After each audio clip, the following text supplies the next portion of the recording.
এটা আপনি বুঝবেন। আপনার মনে যেন অহংকার না থাকে। অহংকারী হৃদয় আল্লাহ পছন্দ করেন না। অহংকারই শয়তানের পতনের মূল। আমার পানাহার, পোশাক, চাল চলন কোনো কিছুতেই যেন অহংকার না আসে। অহংকারটা কি?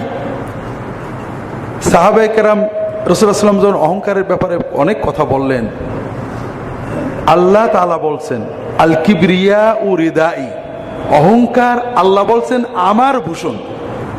পৃথিবীতে অহংকার, এই মহাবিশ্বে অহংকার করার অধিকার একমাত্র আল্লাহর।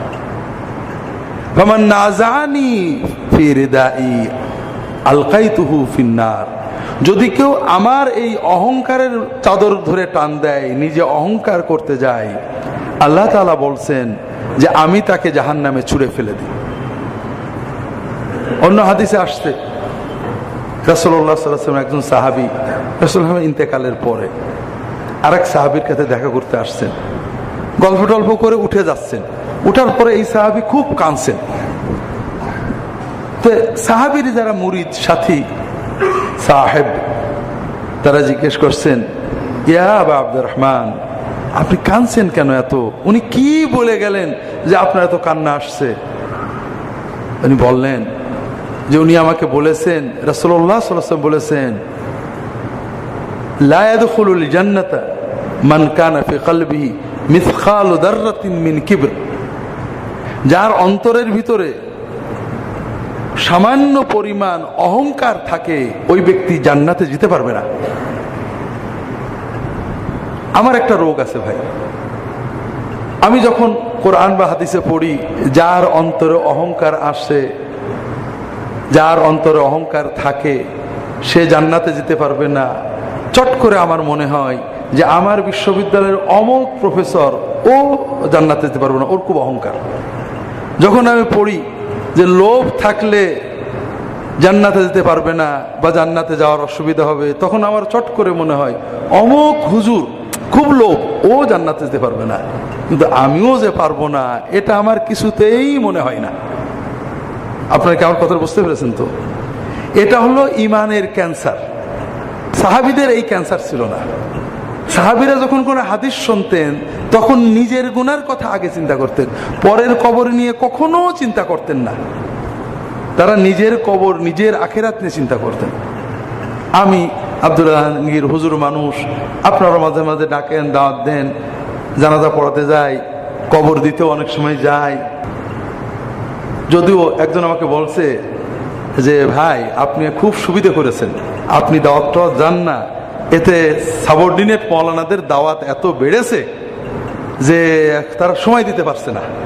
তা আমি এমনি দাওয়াতে কম যাই, তো তারপরেও তো মাঝে মাঝে আপনার দাওয়াত দেন। হয়তো কবর দেওয়ার সময় গেলাম, জানাজায় থাকলাম, দাফন করলাম।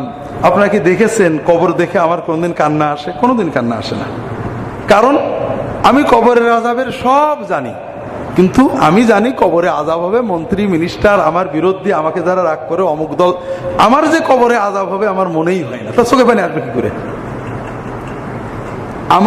আমার মনে হয়, আমার মনের অবস্থা এই যে আমি হুজুর মানুষ, আমার জন্য তো জান্নাত কনফার্ম।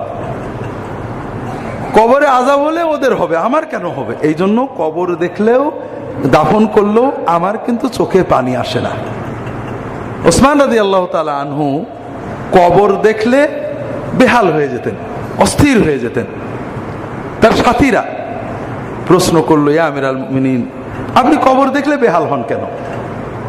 তিনি বলেন যে রাসূলুল্লাহ সাল্লাল্লাহু আলাইহি ওয়াসাল্লাম বলেছেন, আল কবরু আউয়ালু মানজিলাতিন মিন মানাজিলিল আখিরাহ ফাহুয়া ইম্মা রাউদাতুম মিন রিয়াদিল জান্নাহ ওয়া ইম্মা হুফরাতুম মিন হুফারিন নার।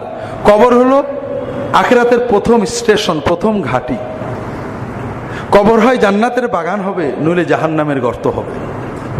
ওসমান বলেন যে আমি যখনই কোনো কবর দেখি আমার ভয় হয়, আমিও তো কবরে যাব, আমার কবরটা কি জান্নাতের বাগান হবে না জাহান্নামের গর্ত হবে, এই দুশ্চিন্তায় আমার অস্থির হয়ে যায়।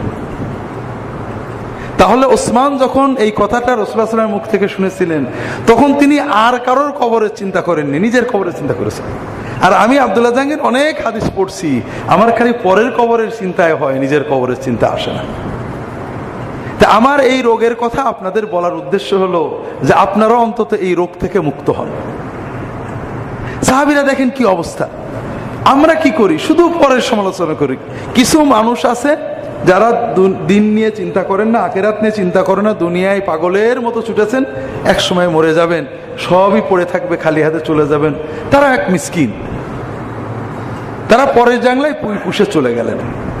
আর আমরা কি মিসকিন, আমরা কিছু ভালো মন্দ বুঝি, হক বুঝি, বাতিল বুঝি, হালাল বুঝি, হারাম বুঝি। এই পাঁচজন বুঝদার লোক এক জায়গায় হলে ষষ্ঠ একজনের সমালোচনা করি, ও হারাম খায়, ও দেখো কি করেছে, ও এইটা করেছে, ও কি খারাপ। কিন্তু আমি যে কতটুকু খারাপ, আমি আল্লাহর কি করলাম, এটা আমরা নিজে আলোচনাও করি না, চিন্তাও করি না। তো ভাইরা, এই হাদিস বলতে যেই মনে পড়লো যে জীবনটা বড় সংক্ষিপ্ত সময়।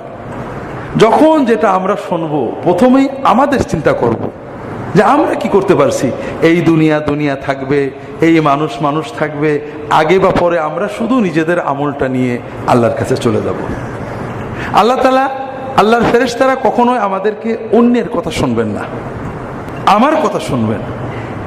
তোমার পাশের বাড়ির লোকে দাড়ি ছোট ছিল, বউ পর্দা করতো না, মেয়েরা ফষ্টি নষ্টি করতো, এই প্রশ্ন আমাকে করবেন না। কাজে এই সমালোচনার দায়িত্ব আমাকে আল্লাহ দেন। হ্যাঁ, দাওয়াতের দায়িত্ব আছে, পারলে দাওয়াত দেন, বলেন।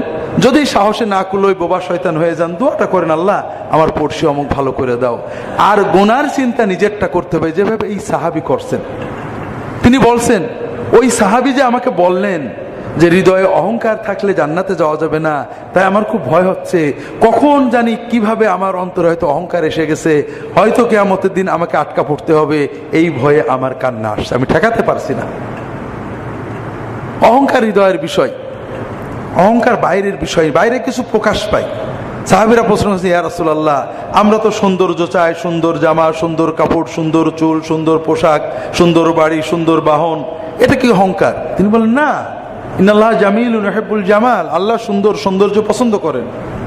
অহংকার হলো বাতারুক হক ওয়া গামতুন নাস, অহংকার হলো হৃদয়ের ভিতরে নিজেকে অন্যের চেয়ে বড় মনে করা।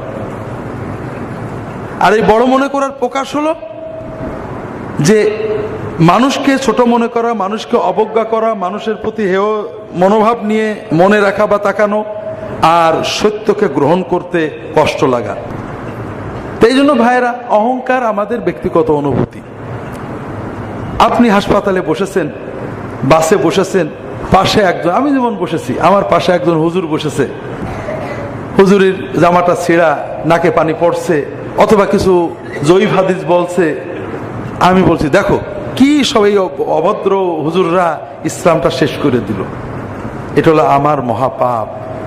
আমার ওই সময় চিন্তা করার, মাশাআল্লাহ, আলহামদুলিল্লাহ, আল্লাহ তুমি দয়া করে আমার কিছু জ্ঞান দিয়েছো, আমার কাপড়টা পরিষ্কার রাখা তৌফিক দিয়েছো, আমাকে জয়ীফ হাদিস থেকে মুক্ত করেছো, আল্লাহ তোমার দয়া, তোমার এই বান্দা তোমার জন্য কাজ করে, অত বুঝিনি, আল্লাহ তুমি আমাকেও মাফ করো, তাকেও মাফ করো। এটা হলো আব্দের চিন্তা, যে বান্দা চিন্তা করে যে আমারটা আমার না, আমার মালিক আমাকে দয়া করে দিয়েছে। এইটা হলো আব্দের অবদিয়াতের চিন্তা।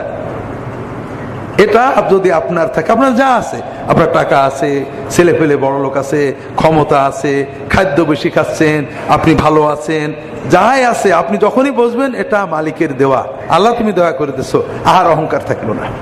আর যখনই আপনি মনে করলেন এটা আমার, আমি এই সময়ে এই চাষটা করছিলাম, এই ভোটটা করছিলাম, এই কাম করছিলাম বলে আজকে আমার এত, তার মানে আপনি শয়তানের খপ্পরে পড়ে গেছেন। আপনার সব কিছুর পরেও আপনি যে নেয়ামতে আছেন সেটা নাও থাকতে পারতো। আপনি যেটুকু করেছেন এটাও আল্লাহর দয়া, আপনি যেটা পেয়েছেন এটা আল্লাহর দয়া। এই জন্য অহংকার আপেক্ষিক।